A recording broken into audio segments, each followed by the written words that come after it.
I want to talk to you about pricing your home. When you put your home on the market, pricing your home correctly is the most important thing you can talk about with your agent. I know sometimes, even I've made this mistake as a new agent. You talk to a potential home seller and they want to list their house at 500,000 because Becky and Bob sold their house a year ago for 500 and her house was smaller and not as nice. And you're like, okay, well, great. Because you're so eager to get a deal, basically. But the longer you stay in the business, you understand and recognize that pricing is very important. And I know a lot of home sellers feel like, hey, I want to get the most money. Trust me, we want to get the most money for you as well. We want to sell your $500,000 house for $1 million because the reality is our compensation is tied to that final sold price. But we don't want that house to sit on the market. The real enemy of your house, of your equity, I should say, is time on the market. Real quick, what happens is you price your house here at 500,000, right?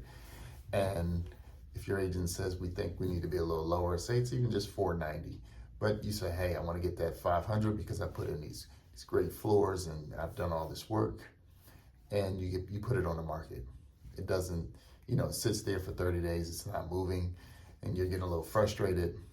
Someone else comes on the market.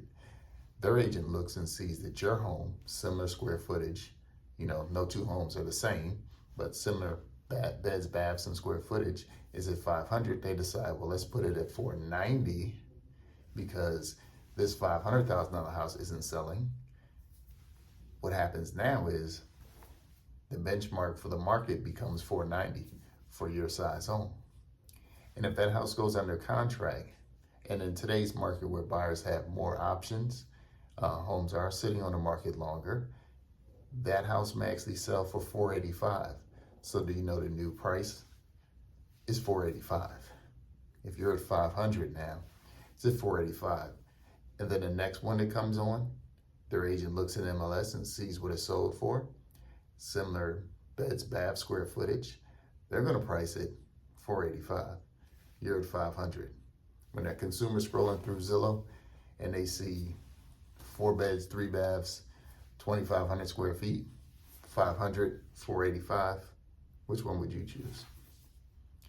Don't wait for the leprechaun. Don't wait. If you really need to sell your home, or you're just really wanting to sell your home, but you want to get it sold quickly to maximize your equity, take the time, sit with your agent, determine what the competition is, and then determine where you need to be priced so you can get your home sold as quickly as possible.